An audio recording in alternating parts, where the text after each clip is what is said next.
Hey, what's up y'all? Today I'm going to give you guys a preview of my fuel cell setup for my Nissan 240SX.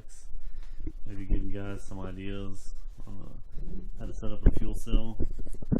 So this is the way I did it, an idea that I came up with. So I got all this stuff from Summit Racing, most of the stuff. The fuel cell is a 15 gallon. It's a Jazz fuel cell.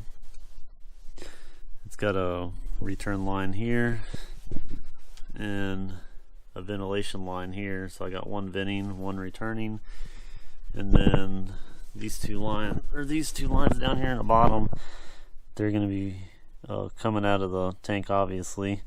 And there's a sump at the very bottom of this tank. Let's see if I can pick it up with the camera. Maybe you guys can see that angle of that sump. But I'm not going to run any type of surge tank with this setup, so I'm hoping that all the fuel run into that sump and then feed the two Bosch 044s that I got sitting under here. Got two Bosches, and they're ran into a radium header, or like intake, I think is what it's called. I can't remember the name of it. But this will run to my fuel rail, and I'm not sure if I'll need both the pumps, but I set it up for 1200.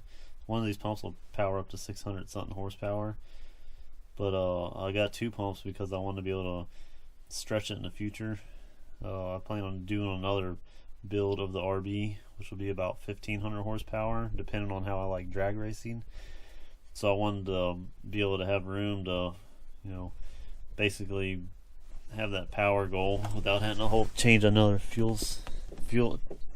whole entire fuel system again. So that's the route I ended up going. I'm running a Summit Racing 80 micron fuel filters. Got two of those in there, and I'm not really sure where I got these mounts, but the only thing that I might run into with this setup is that these fuel pumps are extremely loud. I had them in tank before when I was making 440 at the wheels, and the pump was really loud then, so I can only imagine that outside of the tank, two of them, on how loud they're going to be. But if they're too loud, I might end up switching to like an aeromotive pump, an aeromotive fuel pump and fuel cell combined. And I might redo like the cage, since now I do have a welder. And when I designed this one, I didn't have a welder at the time, but I used angle iron. I just bolted it to the side. It's got angle iron on the back side, or it's got flat metal on the back. That way it has more clamping force, or clamping surface, I should say. And the inside of this fuel cell, I ordered some like foam material to keep the fuel from sloshing around, and this stuff is E85 compatible. I'm going to be running E85 in the system, but you guys can see that I ordered those. I think there's quite a bit of them in there. Can't remember what company I got that from, but I plan on running E85 on this setup and 93 octane. That's the goal. I also got my battery located up front here. You guys can see that there. I'll probably end up relocating it to this side of the fuel cell, and I'm probably going to make like a hole in this tail light right here. I'm going to have a battery kill switch on the outside on my spare headlight, or my spare tail light. That way when I'm at the drag strip, I can have like a little sticker out here on my tail light, like on and off. That way if I get into like a collision or something, the tech guy, he can come over here and shut it off, the guy at the track. But I ended up using angle iron on it. And another issue with my Nissan is that the ohms are different for the fuel gauge. So my empty is actually full, and my full is actually my empty. So I need to work out something to change those polarities around, or get a different resistor. I wasn't really too worried about it. If it reads full, it would be kind of different. When it's empty, it I'll probably just deal with it. It is what it is. But we'll see. And then I'll show you guys how I have it set up underneath here.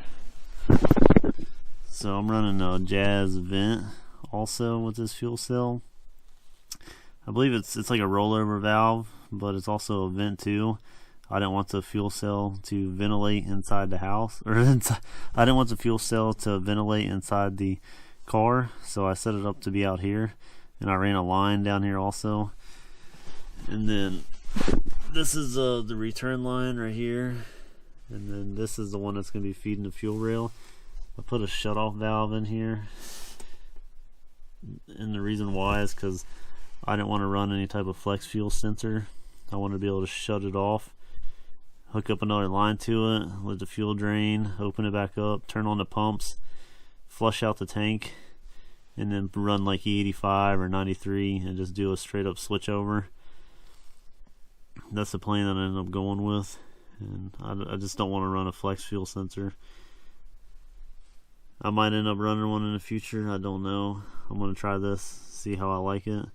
I don't have too much of a problem of switching over the fuels. It's not going to bother me that much. The only time it would suck is probably when I'm driving or something, but that's no big deal.